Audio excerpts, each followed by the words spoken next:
На 7.8.2023 година на дворешната канцеларија за криминалистички работи Кочани до основното јавно обвинителство Кочани поднесе кривична пријава против ЛП 63 годишникот Кочани поради постоење на основни засомненија за сторено кривично дело, злоупотреба на службена положба и овластување по член 353 став 1 од Кривичниот законник.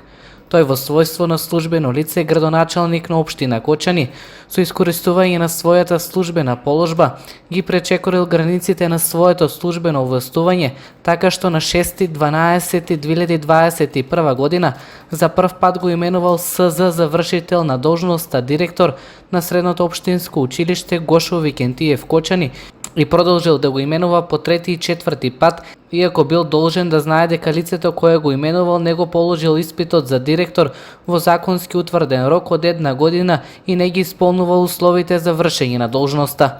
Со наведеното дејствие пријавениот постапил спротивно член 93В од Законот за средно образование и му овозможил на лицето да се стекне со противимотна правна корис во вкупен паричен износ од околу 63.552 денари.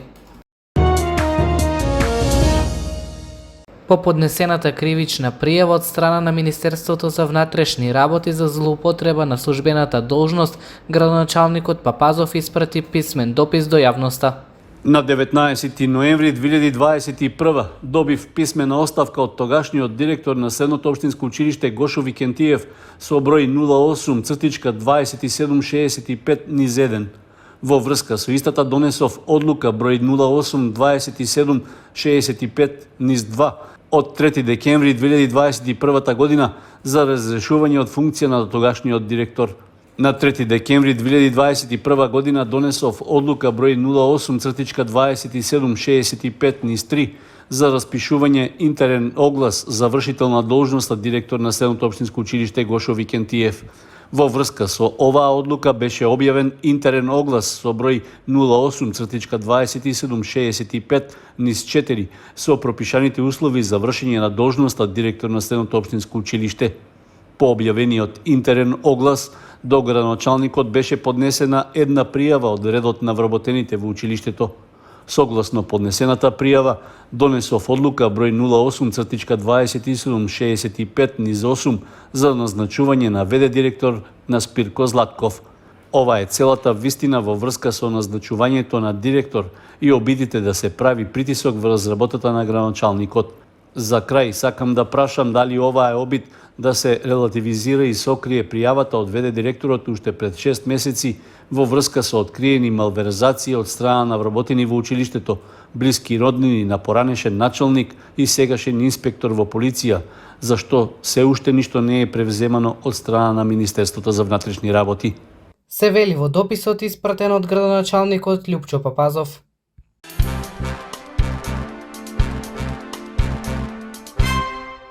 ...3982 слободни места се предвидени за запишување нови редовни и вонредни студенти на Универзитетот Гоце Делчев во Штип. Според објавениот конкурс, тие ќе бидат распоредени на 12 факултети и 3 академии, на кои има околу 100 студиски програми во трите циклуси на студирање. При тоа, за 2236 студенти е планирано да бидат редовни со плаќање на доместок од 200 евра. 976 ќе плаќаат на доместок од 400 евра, додека 770 места се наменети за вонредни студенти. Според конкурсот за уписи во прва година на Универзитетот Гоце Делчев, нема да се наплаќа партиципација за студенти без родители помлади од 26 години, доколку се невработени. Потоа за лицата со инвалидност, согласно уредбата на владата, за воени инвалиди и за лица кои биле сместени во домови за напуштени деца, доколку се невработени. Студентите од ромска националност кои ќе се запишат во учебната 2023-2024 година ќе бидат ослободени од партиципација за прв и втор семестар, согласно проектот на владата. Ослободувањето од плаќање партиципација за студирање во првата година од студиите во студиската 2023-2024 година скоро за сите факултети е можно за запишани во прв уписен рок како редовни студенти во државната квота, доколку се меѓу првите 10, односно 20 рангирани во зависност од факултетот. Пријавувањето на кандидатите за првиот уписен рок е на 21, 22, 23 и 24 август. За вториот уписен рок пријавувањето ќе биде на 6 и 7 септември, а за третиот на 18 и 19 септември. Објавувањето на прелиминарните резултати од првиот уписен рок ќе биде кон крајот на август. За терминот за проверка на знаење и умења на факултетите на кои што е потребен тој критериум, ќе треба да се контактираат продеканите на секој од факултетите. Пред почетокот на новата учебна година, Средното општинско училиште Ванчо Прке од Виница ќе ја избере фирмата за бесплатен превоз на учениците. Јавниот повик за избор на давател на услугата е веќе објавен, а трае до 22 август. Иако јавно не е објавена проценатата вредност на трошоците за услугата, се очекува според искуството од претходните години пресметките за трошоци по ученик за бесплатен превоз за предстојната учебна година да изнесува повеќе од 4 милиони денари без давачките за данок на додадена вредност.